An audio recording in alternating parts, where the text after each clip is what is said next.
Lord Jesus Christ, we give you thanks and praise that you have sent us to the world, that you have sent us to the people that you love and died for, that you have sent us and equipped us with the Holy Spirit. And we ask, as we are together now for the next hour, that you will strengthen and equip us, give us new perspective, and let us see where you are leading us as we follow you.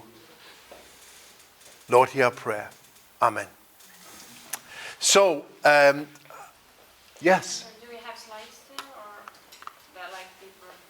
No. No. Okay. No. But I'll be happy to send the slides to you afterwards. Be happy to. I'll make them available to Kylie, and she can send them out. So, what have we learned in church planting? And when I'm saying this, I am I'm talking about the learnings we've had the last 9 years, and even before then, which is more of my personal journey of being part of starting a new church, and also being the lead pastor in a church that planted another church. So I'm going to share with you 15 insights or 15 learnings from that period, and then I'm going to share with you also some of the thoughts that we have developed in the area cabinet, which is composed of all the district superintendents in my area, which is Norway and Sweden and Finland and Denmark and Estonia, Latvia and Lithuania. We have developed some categories and some processes when it comes to starting new churches.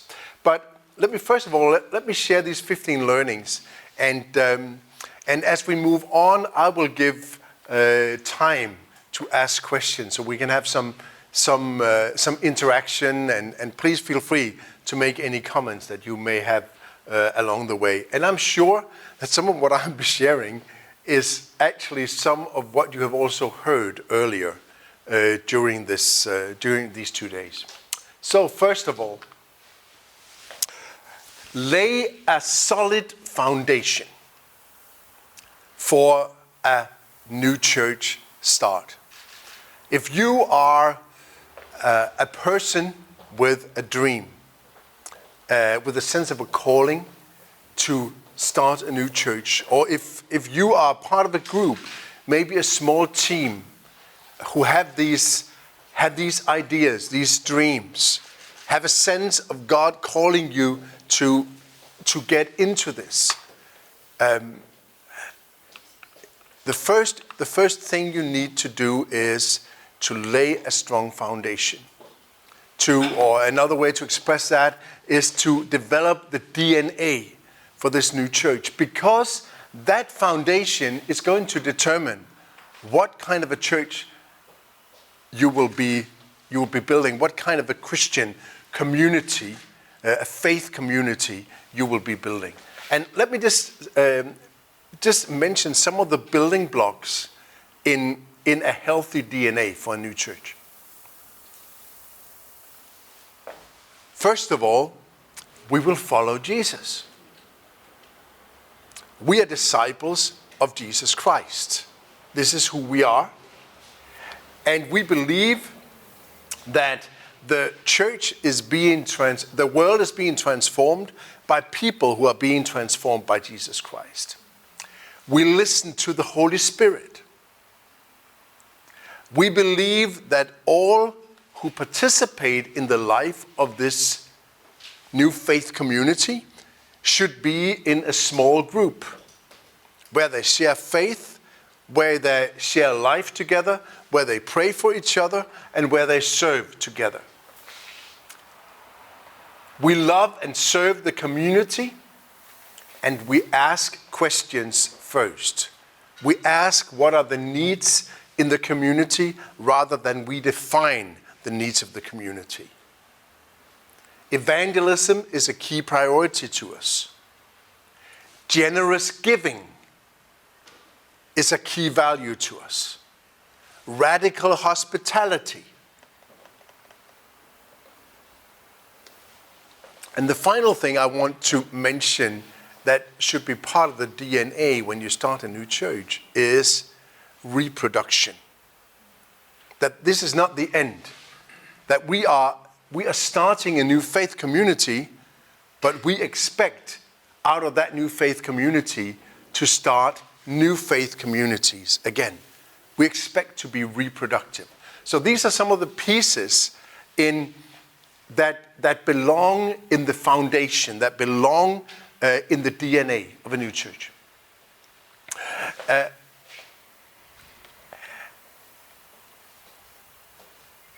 second learning is that we need to be clear. We need to be clear on the purpose. What is it that we are aiming for? What is it that God has called us to do? When we talk about what is a church, what is a new church, what is the end product, what is the dream, oftentimes what comes to mind is that we picture some kind of gathering place. There's a stage, there is a band, there is a screen, there's someone speaking, someone preaching, there's a worship team, and there are 100, 200, 300 people, hopefully most of them young people. And when we get to that place, then we got it made. That is church. That is what we are aiming for. To many people, this is what they imagine. This is what we are going for. But it's really not. Our purpose is not to create a new church. It has been mentioned several times over the last couple of days that Jesus did not call us to build the church. He called us to make disciples. He sent us to make disciples. He sent us to be his witnesses. So the purpose of what we are doing really is to make disciples. And no matter whether this grows into being a faith community of 200 people, or whether this is a faith community of 10 or 12 people, our purpose can still be the same. And we can still get to our purpose because our purpose is to make disciples of Jesus Christ. That is what we are about. The third thing I want to point to that we have learned in the process is that when we start a new church, when we have this first little group of people, and it could be 2, 3, 4 people, if we're going to start them off starting a new church, one of the requirements or one of the conditions that needs to be present is that they must be willing to learn. They must be willing to learn both from their mistakes, from their experiences in the process, but they must also be willing to learn from others who have experience. It took us some time to get to a point where we began to try to identify coaches who could work with new church starts.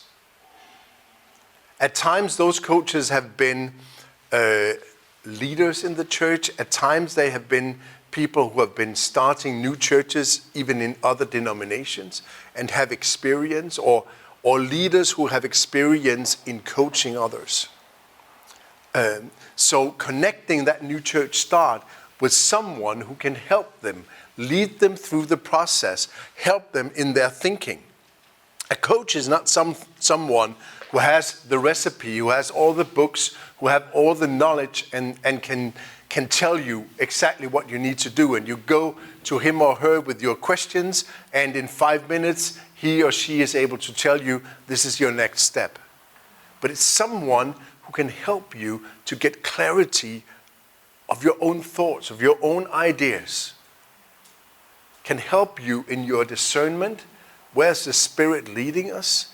Can encourage you, can help you to see clearly what is going on. Oftentimes when you are in the middle of something, you can get into a situation where you focus on all the problems, on all the challenges, and it is so hard to see what is the progress that we are actually making. In a way, that is on the positive side. On the negative side, you can have a tendency to close your eyes for the problems that you are facing, for the difficulties that are present in the work that you're doing, and a coach can help you to see clearly, both on the positive side and on the more challenging side. Now, for those of you who have heard me speak about church development, I have lifted up a model again and again. It's the same model, but it is really, I believe, an essential model when we speak about starting new faith community, because it has to do with our basic understanding of what church is, and that really goes back to the DNA. So let me just spend a few words on that model. Basically, church is 3 relationships, or 3 directions, if you will. First of all, it's of course our relationship with God, our connection with God. Then it is our connection with each other. And then it is our connection with the people around us, the people Christ has called us to serve. So basically, church is those 3 directions, or those 3 relationships. And the triangle makes it really easy to remember. This is church. But the thing is, in our understanding, this is not really enough to have church. So what we do is that we build this rectangle around the triangle. And we add 4 extra pieces to church. First of all, we need to have a building. We need to have some place where we can gather and where we can do our worship. The second is that when you have a building and you have it just standing there, you need to do something in that building. So you need to begin to develop a program. And of course, when you have a program, you also need to have some people to execute the programs, to lead the programs, and that leads you to employees or leaders and structure to make all of this work. And once you have established a building and a program and employees and structure, you also need a budget. And so, for many churches, church becomes really focused on the rectangle. That is where the time is spent, that's where the money is spent, that's where all the resources go, that's what we discuss. And it takes away attention from what church really should be, what really should be the basic functions of church. I've discussed this for several years with the leaders I'm working with. And we discussed back and forth, so what would be a healthy model of church? Is a healthy model of church, is that taking away the rectangle and just having the triangle? Or is there a different way? And what we began to discover is that this might be the healthy model for what church should be. In some places it is very relevant and it's needed to have a place to gather.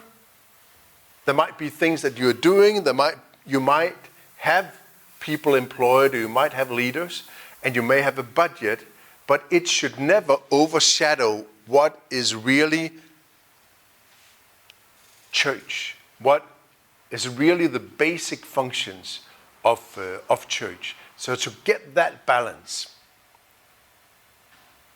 is important. Yes? May I have a comment? Yeah, please. Actually, the slide, this one. I think the problem can sometimes be that this rectangle gets so small that the community and God will be outside of it. Yeah. And we use the building program employees and budget only for each other. Yeah. I think you're right. I think you're right. It can really go that far, that the triangle disappears, almost disappears, and to some people, they have their spiritual life outside. Yeah, I think you're very right. That's very true.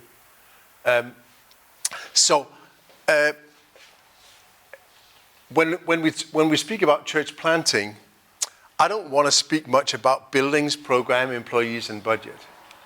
But I do want to speak about the basic functions of the church.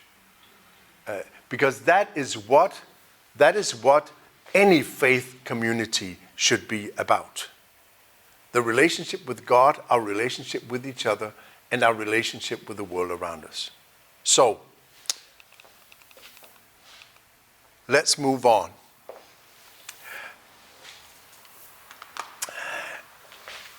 The fourth thing I want to point to is that there are no shortcuts to discipleship. And by this I mean, when you start a new church, the people who are going to lead this new church, those who are going to make up the first small core of that new church, they all come out of a church experience.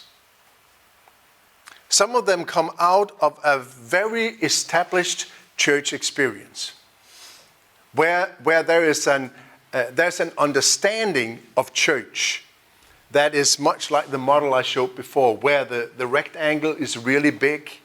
There's a lot of institution, there's a lot of programs going on, and the basic functions of the church are under-prioritized in the life of the church.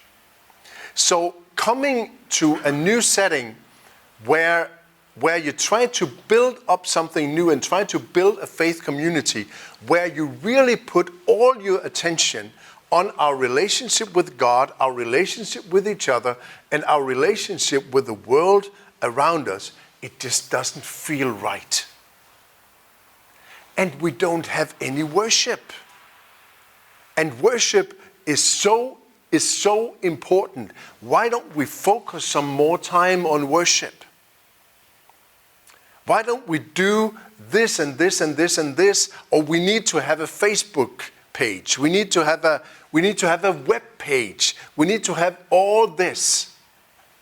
And so very soon we begin to undermine the triangle, so to speak. Our attention moves away from there. And people begin to say, well,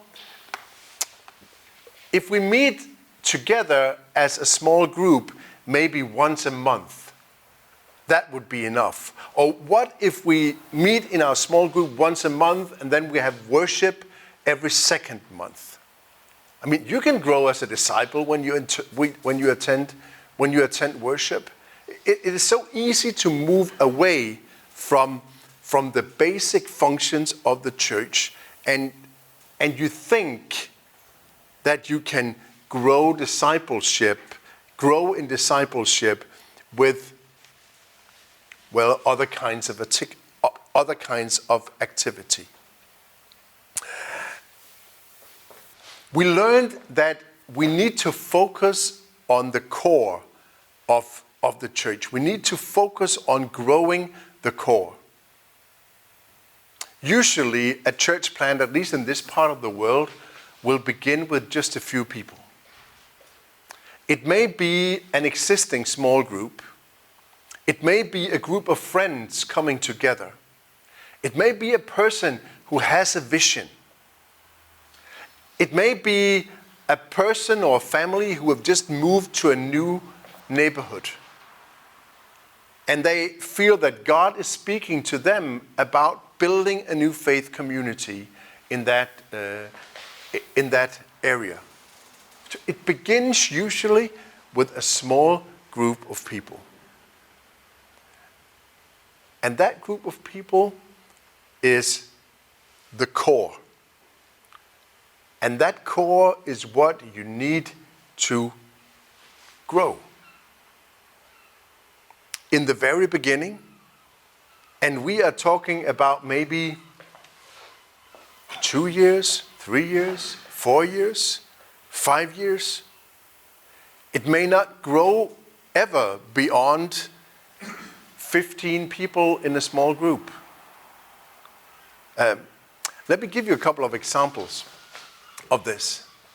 There was a family very active in their local church. They moved to another place about 30 kilometers away from where they had lived. And they continued driving to their church. Every Sunday they were very active in the church. But after some time, she began to experience the Spirit speaking to her about starting a church in that area.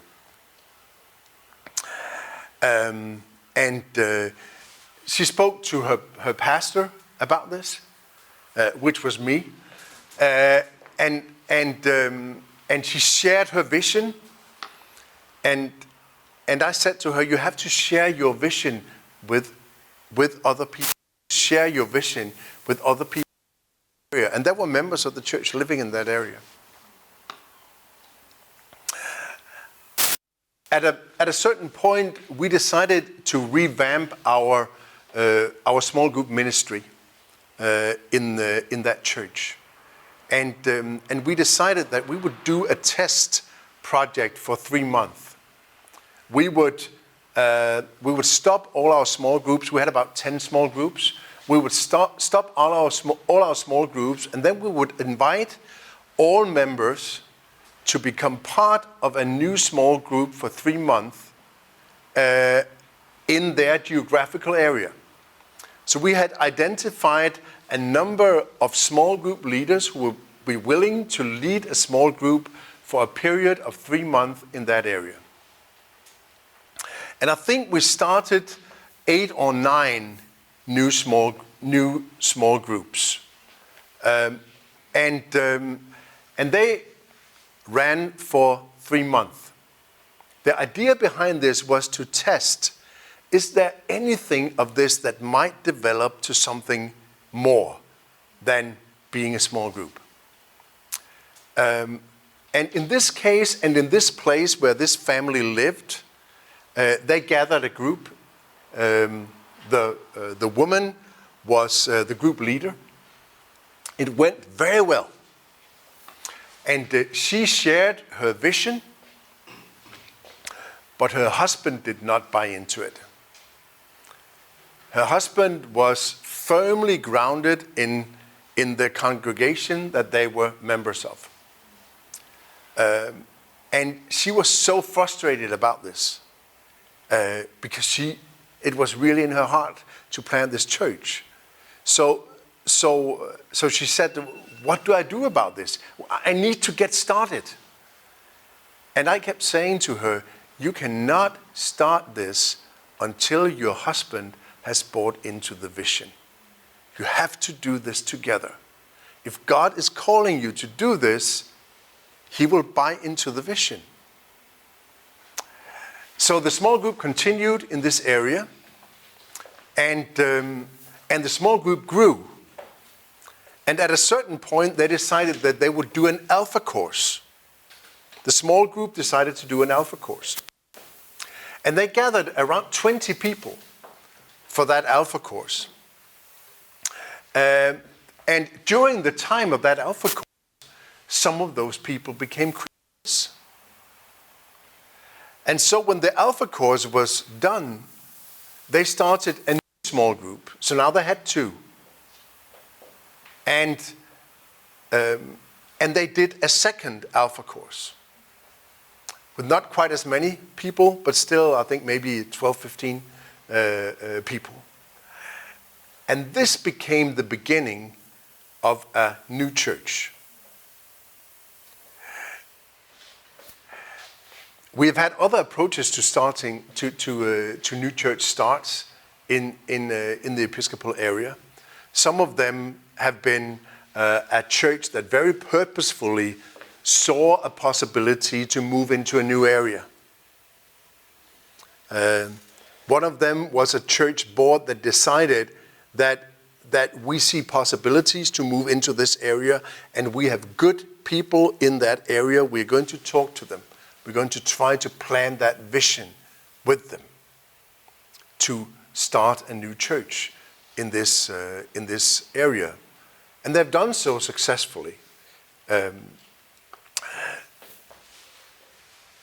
But at the beginning, starting a new church is to grow the core. And then, okay, we'll have small groups. I mean, small groups in itself does nothing. What's important is what goes on in those small groups. That's going to determine the outcome. So, are people sharing life? Are they sharing their faith? Are they challenging each other? Are they holding each other accountable? Do they read the Bible together? Do they pray for each other? Do they pray for other people? And do they reach out to others? Do they welcome others to join the group? So part of a discipleship system is to be clear of what needs to go on in a small group in this church. Another part of this is that you cannot just do everything in one way. Because there are people who want to do more and to go deeper. And I think that is where what we heard about yesterday with the bands, with even smaller groups, accountability, one-on-one comes in, which is part of the discipleship system. How do you discover your gifts in the church? How do you begin to serve in this community of faith? That is part of the discipleship system. How do you grow from being a new Christian to becoming a somewhat mature Christian to a even more mature Christian to a Christian that takes responsibility for others and who leads others into maturity? What do you do with seekers who come to the church? People you get in touch with, people who've gone through an Alpha course, friends and neighbor that you invite to join the community of faith. How do you do that? How do you set up the groups? There needs to be a mix of experienced Christians, of new Christians, and of seekers in the groups. I think it was mentioned yesterday that in the Methodist revival, and I think that really applies to today's situation, even if Wesley was not postmodern or lived in a post-Christian society, but we get in touch with people who are interested in the faith. Isn't that right? I mean, it might be a friend, might be a neighbor, might be someone from your study, from your education, university or school or whatever it is. Maybe someone you work with, maybe someone from your family, and they're interested. I think it was said yesterday that in the Methodist revival, it was the preaching was what awakened people, made them interested, but they did not fall on their knees and give their life to Christ after John Wesley had preached, or the early Methodist preachers had preached. But they were awakened, they were interested, they were seekers. And so they were put into the classes together with new Christians and experienced Christians, and it was there they gave their life to Christ. I don't know how many times in my time as a pastor in the local church, I've experienced that people who have come to the church have actually become Christians in a small group. We did for a time in my church. That was before the Alpha course was introduced. I don't know if any of you remember the time before the Alpha course was introduced, but there was a time before the Alpha course was introduced, and we did a program. We called them discovery classes or discovery groups. It was actually something we had learned. We had some groups studying at Ashbury United Methodist Church in Tulsa many years ago. They were studying their small group ministry, and part of that small group ministry was groups for people who wanted to investigate the Christian faith. People who were curious, but they were not yet Christians. For which the Alpha course is another excellent tool. The thing is, how do we grow people from being, that's not a blackboard, but how do we grow people from being seekers to giving their life to Christ, to growing into maturity, to discovering their gifts, and to become mature Christians? You need to know. There needs to be a program. You cannot just think, okay, we have our small groups and that will take care of people for the first 2 years. People are going to be Christians, hopefully, for the rest of their lives and into eternity.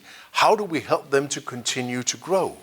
That needs to be thought into our discipleship system from the very beginning.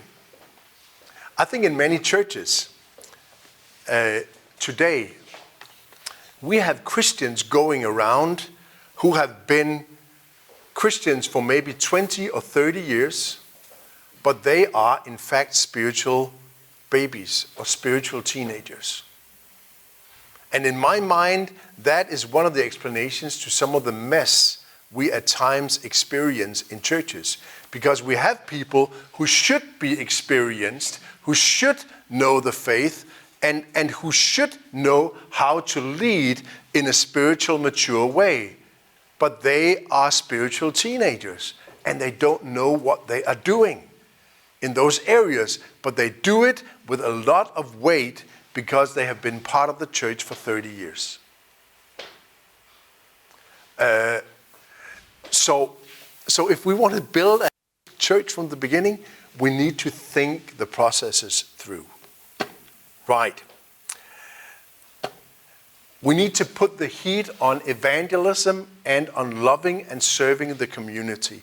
I thought Trevor gave us an excellent example, an excellent, very, very illustrative story of their experience of moving into a Muslim area, which of course is a very special context. But it's not necessarily that much different from moving into any non-Christian context in Estonia or in Finland. I think it's only Estonia and Finland that's represented here. Is that right? Yeah. So a secular context in Helsinki or secular context here in Tallinn, that would be in many ways just as hard. It would just be different. And it would take some of the same dynamics. The thing is, when we start a new church, at the very beginning, from the very beginning, we need to set our focus on evangelism. What we've experienced from many new church starts is that it is so easy for a new church start to stop doing this. Because evangelism that is a difficult thing. That is a stressful thing. That there are few people who enjoy it. There are those who are really, really gifted in evangelism, have the spiritual gift of evangelism, who cannot help themselves. But most of us are able to help ourselves. Most of us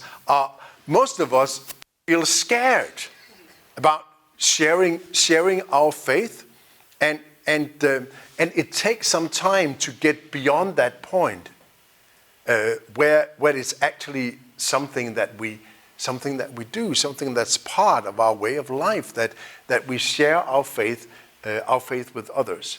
But it happens so often in churches that they put their attention in other places, and what usually is neglected is evangelism, is serving the community. Because there are so many things that are important, and we need to have some meetings, and we need to plan worship, and we need to do all these things. And in the end, there is no time, or we make sure there's very little time for evangelism. So keeping that at a high level from the very beginning is extremely important. What I see in churches, and that doesn't only go for church plants, but the churches in the Nordic and Baltic area that are growing and continue to develop are the churches that all the time are thinking about how can we make new connections? How can we get in touch with new people? How can we open the doors for new people? How can we build new relationships? They are into that thinking all the time. And all of what they are doing is focused around this. How can we build contact with other people? So put the heat on evangelism and on loving and serving the community. Questions? Yeah. Actually, in these days, we have heard a number of times the word program has become a dirty word. That's something bad, something that you fight against or something. But when you're speaking really creating a robust discipleship system or ultra course, these are all programs. Yeah, you could say that. I don't quite understand why there is such a need to fight against a program, as if a program in itself would be a wrong thing. I do realize that you can go wrong with any program, like Sure. you can go wrong with any relationship. Mm. But somehow I just wanted to point out that when you're looking at the in a holistic way as on the church development, then you necessarily include some kind of program, which is kind of thought through strategies. Right. Or what do you think? Mm-hmm. Well, I think you're right that you could say, having small groups, yeah, that's program, or you do some kind of outreach, or you do some open event. It's a June evening. You do a big barbecue. You do an event for children in the area. Yes, that is all program, and program, of course, in itself is not bad. But what tends to happen is that program becomes something that serves the church, and it becomes very much about the church and for the people who are already in the church. So we invite a speaker to speak for us. We do a program where we do a seminar where we have people to come and speak to us. We do things for our own sake, and we neglect discipleship, and we neglect reaching out into the community.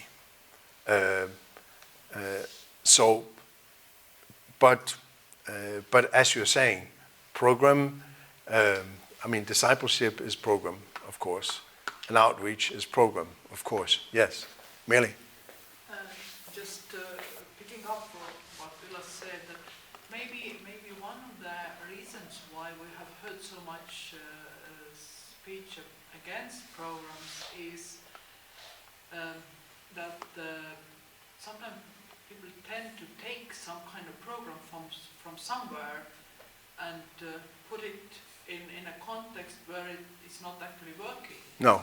And then people believe in programs as if these can make miracles. And if we take the right program, okay, it wasn't right, so we take the next one. Well, in our context, at least in Estonia, I believe that the many churches, especially small churches, they develop their own programs that actually grow out of the context and out of this situation where they are. And these programs can be very lively and really fruitful sometimes. Sure. Not always, but No. sometimes. No. Yeah. Just to add something on the same subject about the programs, because once one starts to grow the church, or has the thinking of planting the church, growing the church, we need to go out. We don't have it, we need to go out. So then the programs are looking outside, but I've seen this in Estonia, that once the church is content with the situation, that we have enough people, then you start administrating it. Administrating that it remains like this, as it is. And then it's inside. So it doesn't go outside anymore. And the other thing that happens that I've seen is that once we create those programs that, as you told, they invite speakers to come in and to speak to us. And it actually, in some places I've seen it, has started to be some kind of tradition, like it, and people maybe from outside come from different churches actually, and they, these like centers, they just come for these events. And somehow the next event they're still coming back, and every time they get something, but they don't really change. No. So there's actually no discipleship at all in those events through that.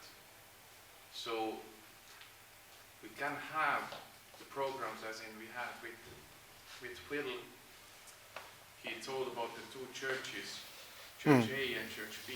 They did the same things, but one of them had discipleship. Right. So program stays, but we need to have discipleship in it. I think you're making some very important points in what you're saying, and I've seen that quite a bit. That churches, they do conferences, and so they have people coming in, speaking, and almost all, if not absolutely all, who are there are Christians. And maybe there's some Christians from other churches. And then there's someone coming in speaking about the Christian life and sharing some teaching, and then in the end they would invite people forward for prayer.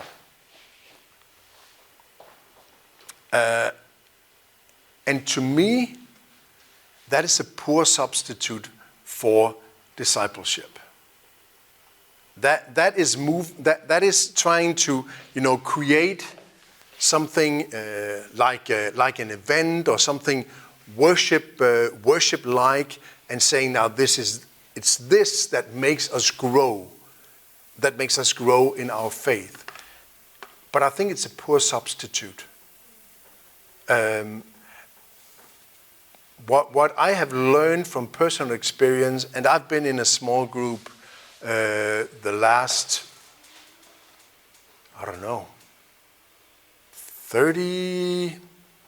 35 years maybe. I've been in a small group, in different small groups, of course.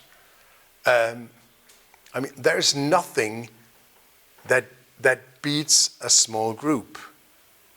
when you share life with each other, when you care for each other, when you pray for each other, when you're able to share what is difficult in your life. And you are not able to do that in a worship service with 50 or 100 or 200 or 300 people. No matter how exciting the speaker is, no matter how good the intercessors are, it's a poor substitute from ongoing participation in a small group where you're committed to each other. Let's, yeah. So I mean, it's very interesting that this is being raised, because indeed that's quite a worry. But the previous slide was where you said put the heat on evangelism. Yeah, on evangelism. On love, and then 7, the community. Yeah. So I just want to try to get the picture you're presenting. You're not trying to say this is not important, but the focus here is about growing the church. Yeah, and about new church starts. And the start. So the focus should be on the small groups where that's how we can grow. Yeah. But the other part is good. I mean, it's important to serve the community. Sure. And love the people, hold these wonderful programs, serve them soup. There are quite a number of churches who do that. I mean, serving soup, giving free clothes and stuff like that. These are very good. And I think you mentioned Church B's doing the discipleship. I just wanted to get that distinction. And also, I don't know whether it's a question or a comment, but on some of the programs where people are invited, I mean, the speaker is invited, to a certain extent where the church actually plans that this is not a program just for you guys. No. We want you to get, at least you get 2 people or 1 person, Yeah. one person. In some cases, I have seen during those programs, those people who came for the program the following week come to church. Right. More like interested in joining the church because of what they experienced. It might not be a guest speaker. It might be the minister of the church Right. who is actually teaching and ministering in prayer, and perhaps it just touched the new guy or the new lady that came in. Right. So in some cases also, they're still serving the community, they are Yeah. still loving the people, but they don't just bring them in and not give them the gospel and No. of course the full measure of the gospel where the message is preached and their needs somehow are being met.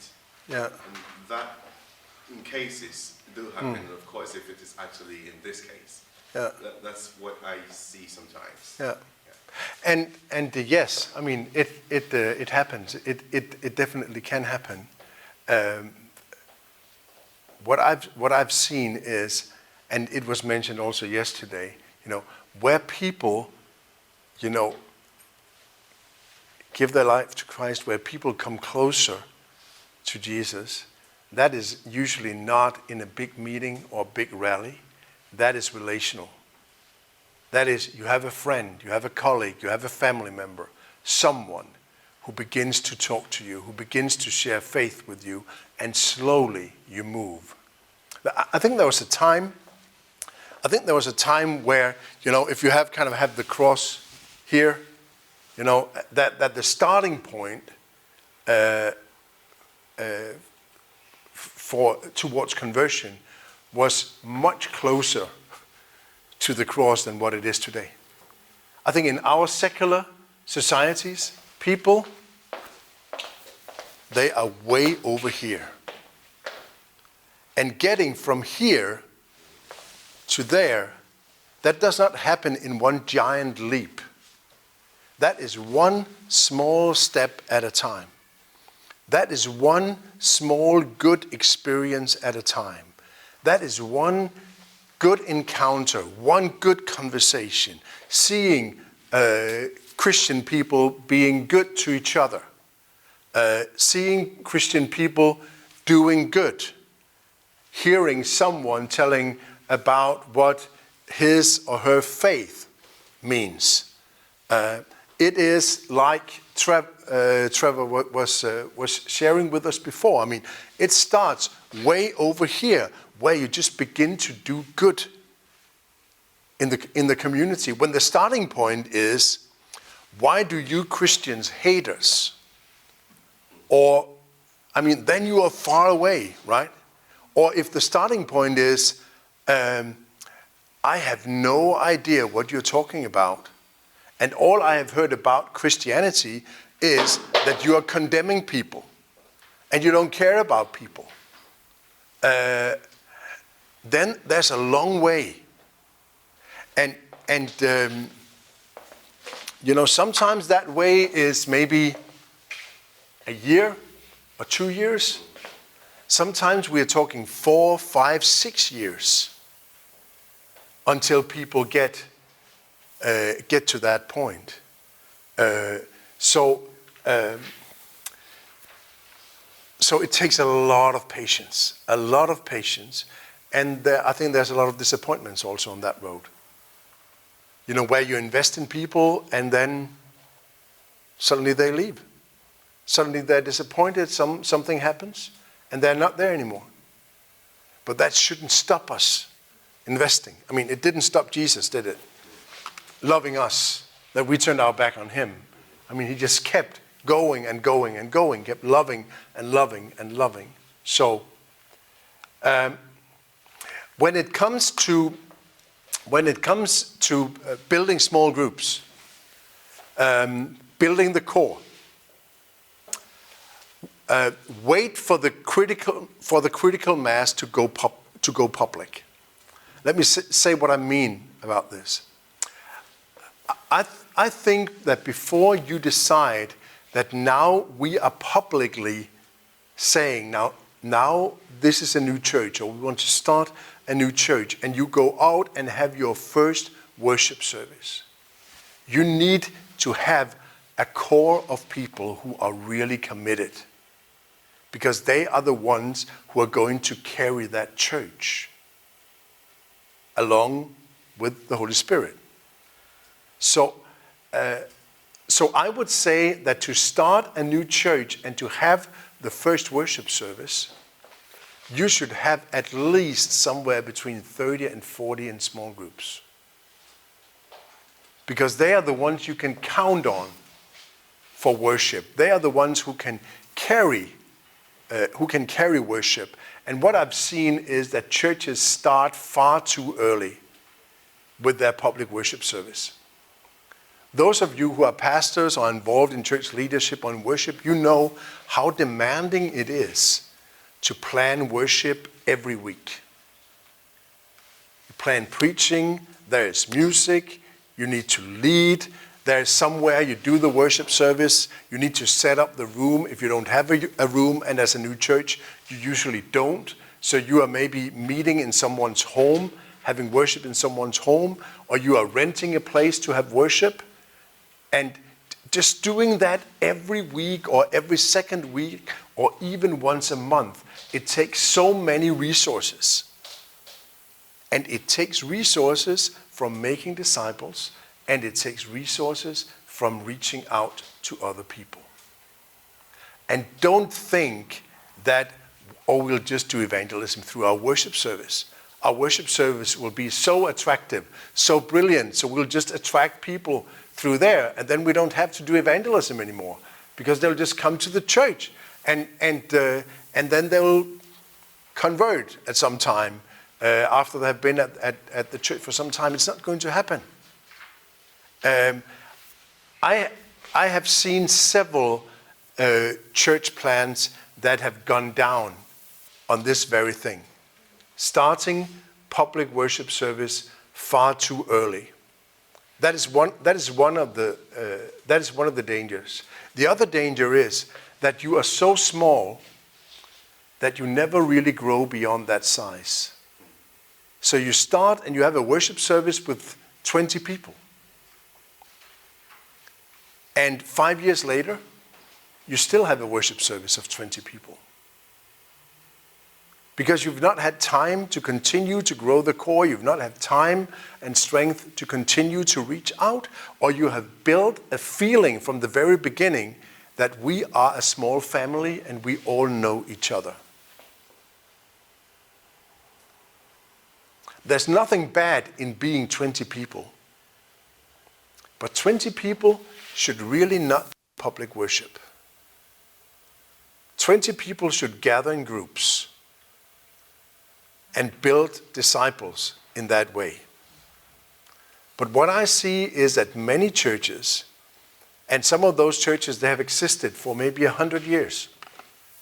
I see churches, and they are 15, 20 in worship, and it's all they do, and they use all their strength to do worship and maybe a few other things. There are no small groups, and they don't make disciples. And they don't even grow themselves because everything is about that worship service. So, this is a really important one. I think it's preferable that that number is higher than 30 to 40. It doesn't hurt if it's 50 or 60 or 70 or even 80. And I know if you talk to Americans, some of them will say, oh, you need to have 300. But they live on a different planet than we do, and those figures are different here. I mean, how many churches, how many Methodist churches in Finland and Estonia have 300 in worship? None. Well, Tallinn church maybe on a very good Sunday. On a very good Sunday. Yeah, the Russian speaking, but even that on a very good Sunday. So our figures are different, but our figures should not be 15, 20 people. It's simply too small. You're not strong enough to do it. You had a question. Yeah, I have a question. What do you mean about, how do you understand the church? Because when I hear you, it seems like you're talking about the building, but actually church is where the Christians gathering. Yeah, I'm talking about the people. Yeah. I'm talking about people. So when I say, I don't say building at all. Yes, because it seems like we should go public, but it seems like we need to gather on a building somewhere, and we have to be many people to go public or something. But actually, I see that when we are gathering on a small groups, we can still go to reach out and to bring people in from outside to our small groups. And there where we grow and we can split and have more little groups, you know. And that is absolutely true, and that is about growing the core. I mean, yes, public in the way that you invite others. Yeah. You know, it's not a closed group. You invite others, and when you go to a certain size, then the group starts a new group, and a new group that starts a new group and a new group.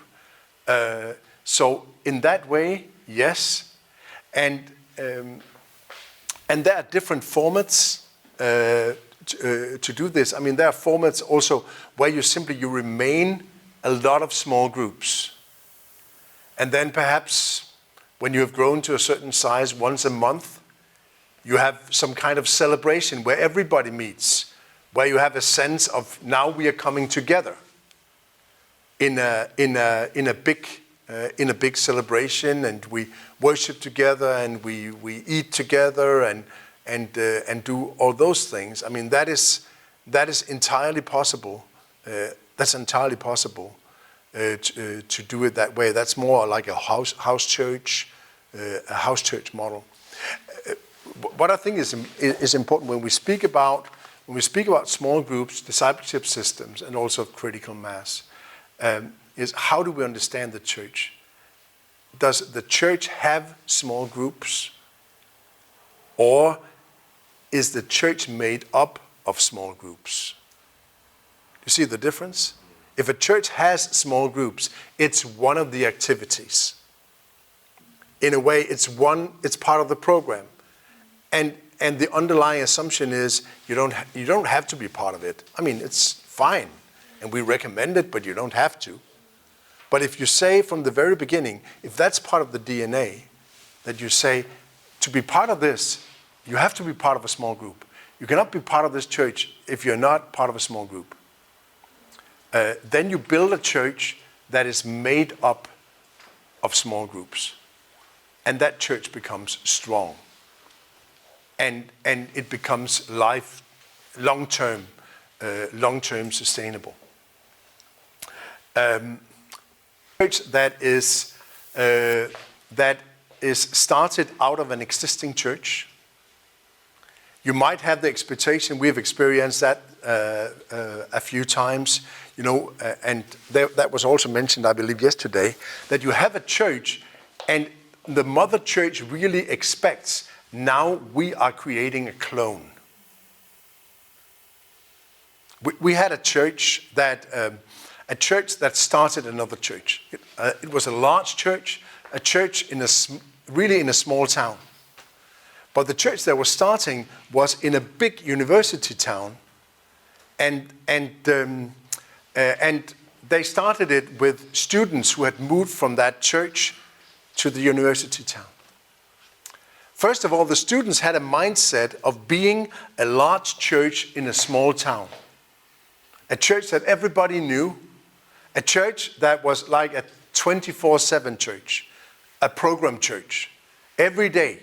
And it's not bad. I mean, it was a very well-functioning church, and they reached people, and they were growing, and they still are. It was a good church. But the people who moved to the university city, first of all, they moved to a different context, totally different setting, a different way of life, in a city of, 130,000, I think. The church had no position there. In the church, everybody knew the church. Everybody knew what was going on there. They were a power center in that town, but here they were nothing. They were just a group of young people gathering in homes. But the thing was that the mother church wanted them to become a copy. So the mother church wanted them as soon as possible to get a building and to begin to have worship. Because before they were having worship in a building, they would not be a proper church. And in the end, that killed them. They could not live up to that expectation. It was just not happening. So that's one kind of expectations you may encounter, or you could encounter the same from your denomination. Maybe from the denominational leadership. You won't get it from me, but you might get it from the church board. That we're starting this new church, and we are actually giving you some seed money to get started. And we want something for our money. We want to see some results. So when are you beginning to worship? And don't come to us and say that now we have started small group number 2 and now we have 20 people. When will you begin to worship? And those expectations will push you to do things that you shouldn't do. Unless there is a leadership that stands between you and the church board or the local church that is supporting you or whatever it is, and say, no, they are absolutely right. They are doing exactly what they should be doing. Now leave them alone, pray for them and send their money, but be quiet about your expectations. Another kind of expectations that you may get when you start a new church is that, especially if you're in a larger city, there will be people from other churches that are attracted to this new church start. And those who are attracted are usually those who are dissatisfied in their own church, or they are church hoppers. You know, those who are ready to move to the next new exciting thing that is going on. And those people, they don't just come with expectations, they also come with a culture. Don't ever give any of them a leadership position in your new church start. Ever. Because they will bring in a different culture and a different mindset, and they would either copy something that they bring with them, or they will have values that are in opposition to the place they come from. And no matter what, it will not be your values and not where you are going. It is very dangerous to give people who are new and who come from a different denomination, and it could even be from another church in the same denomination, to give them leadership space in your church. They need to subscribe to your values, to your DNA, to your vision, and they need to show that they have bought into this before you can give them a leadership position. Otherwise, you are asking for problems. What? Who is asking? You are asking for problems. Okay. Yeah. Ulas, did you want to say something also?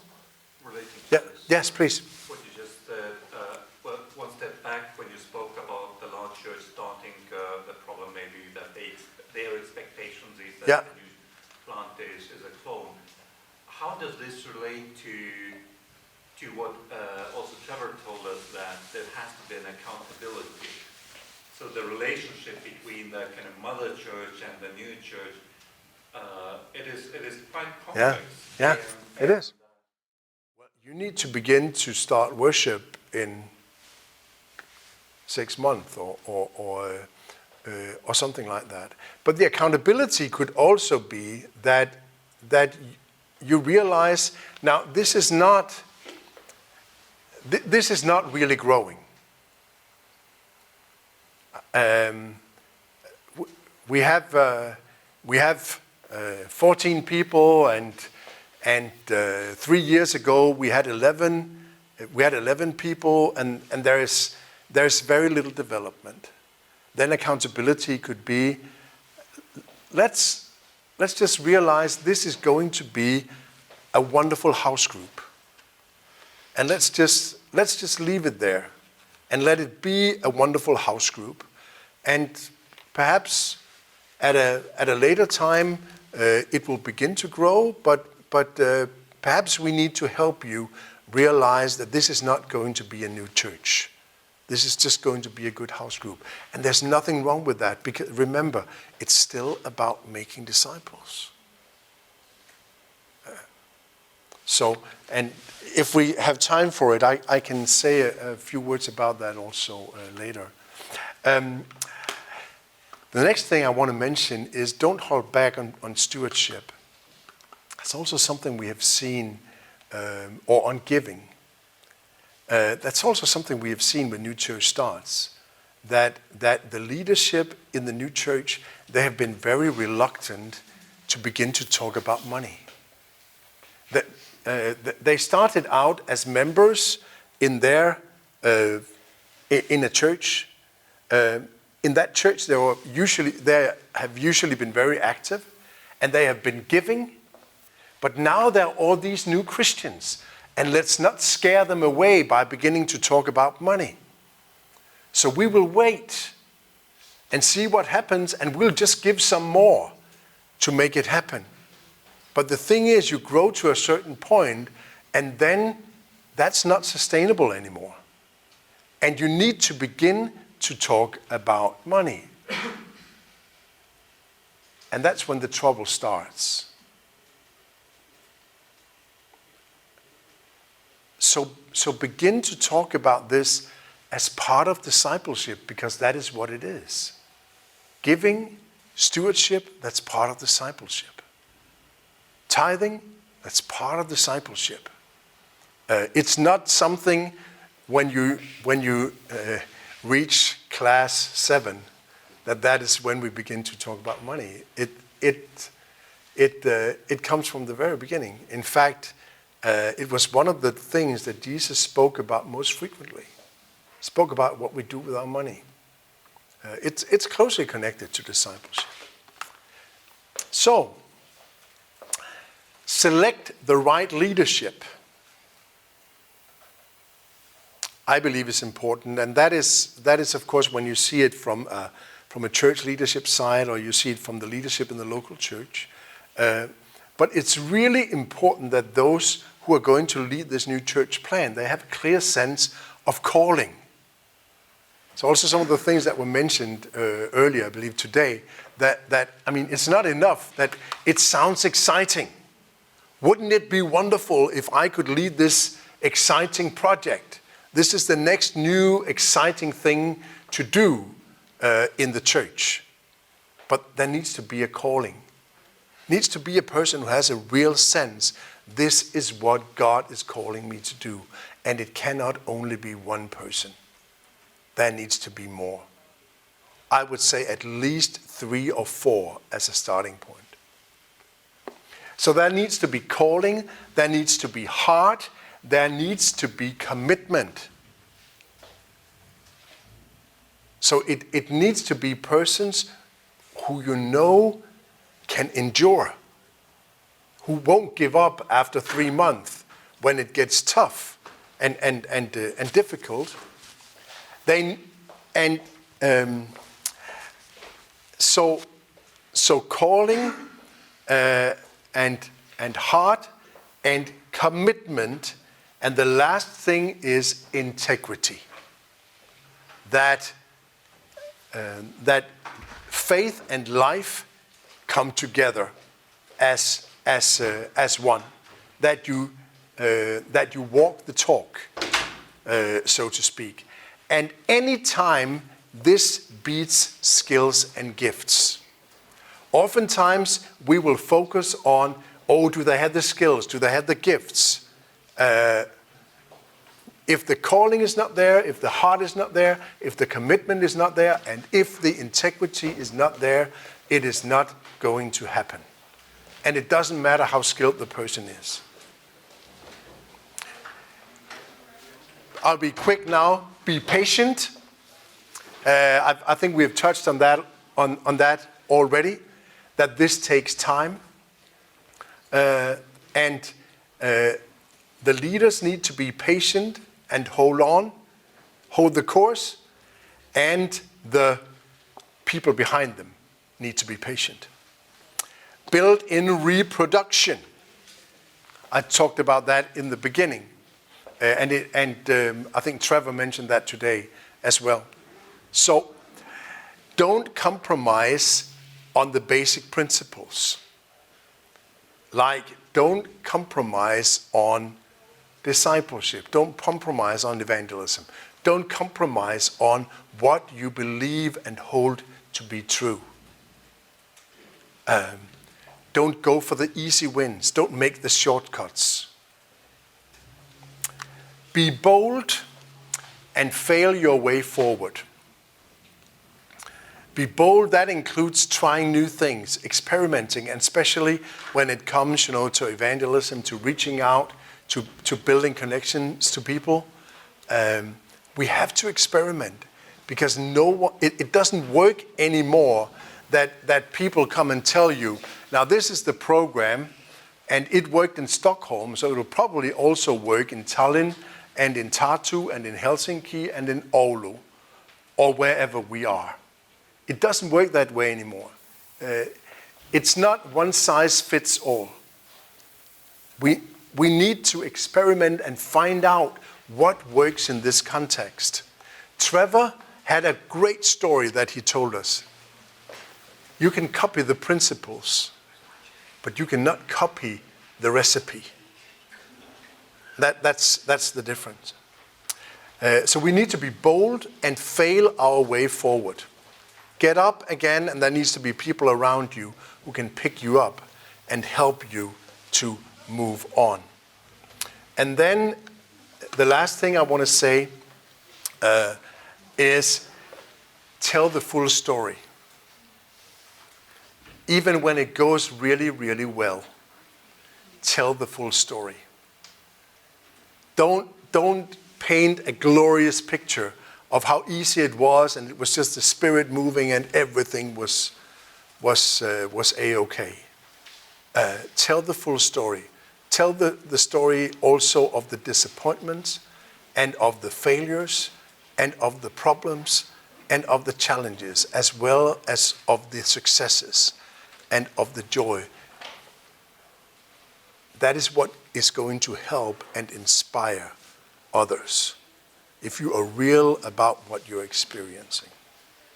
So that was the 15 insights that we have gained in the process. As I said, I'll send the PowerPoint to you. I'll just scroll through it real quickly, and it says something about different approaches that we have used and we have some experience with, and then the different phases that we have set up. We talk about a project phase, which is where we just, exploration phase, they're in the wrong order.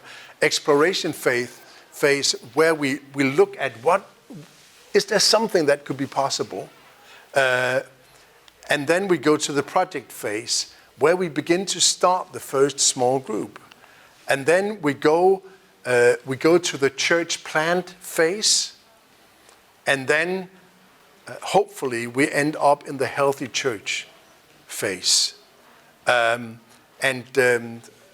these slides you will find the criteria that we have set up based on our experiences for those processes, and I've even included some of the deadly church plant sins that we have discovered both in attitudes and in actions.